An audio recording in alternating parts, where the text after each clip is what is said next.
Okay, take two. I just got interrupted. So I was going to bring you guys a writing thing today, and I really wanted to talk about like how to end a chapter to keep people wanting to turn to the next page, but I didn't get a chance to put that together. So I will save that hopefully for next week. And so today I'm going to talk about characters. And this is something that when I read back over my reviews, I see a lot of people write about like, wow, your characters really felt like they were real, like they became, part of my family or whatever.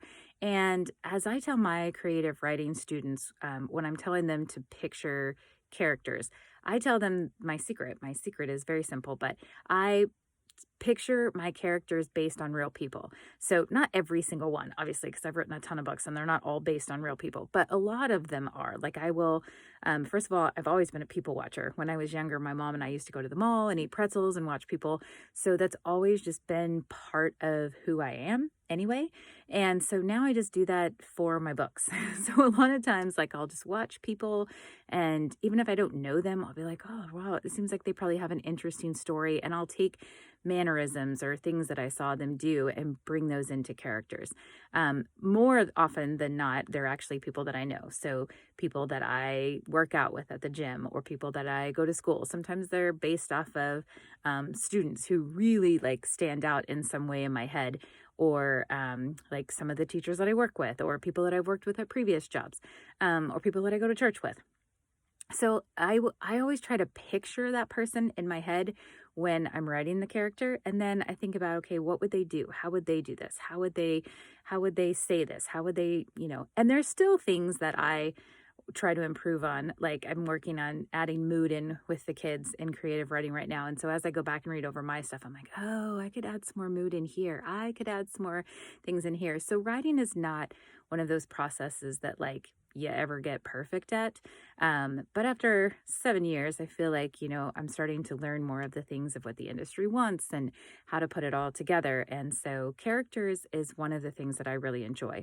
The other thing that really helped me when I first started writing, I didn't do this, but once I got better, I did, is actually taking the time to think about the character's backstory. So I'm a pantser. I don't love to plot books because I'm like, I don't know exactly where it's going. I've gotten to the point now where I kind of have a loose plot of like the big things are that's going to happen. But I found that it does help to have a character story. So like, who is this character? What is their background? What is their biggest fear? What makes them tick? There's all sorts of questionnaires surfacing online that you can fill out, but some of them are really stupid. Like, what is their favorite TV show? Yeah, I'm sorry. My favorite TV show doesn't tell me anything, doesn't tell anyone else anything about me.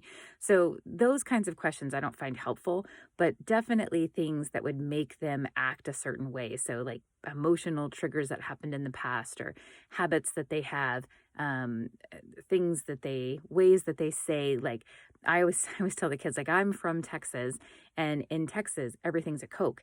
And so when I first moved up to Washington and I ordered a Coke, and I don't actually drink Cokes, I only drank Sprites at the time.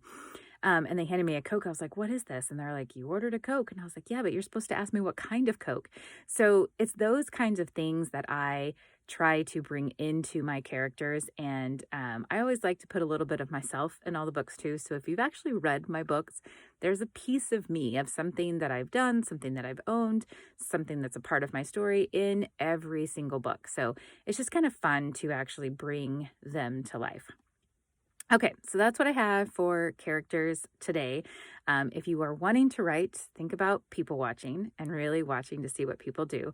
And then think about like specifically their gestures and their voice and, mannerisms that they have, things like that.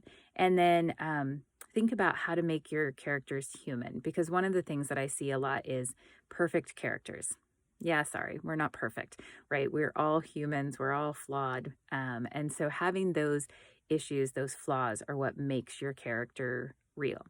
So if you guys liked this video, let me know in the comments. If there is something specific to writing that you would like me to talk about, leave that in the comments, and I will have hopefully another positive note for you guys tomorrow. And if not, I'll definitely have some more audiobooks because I got to go record. So see you later.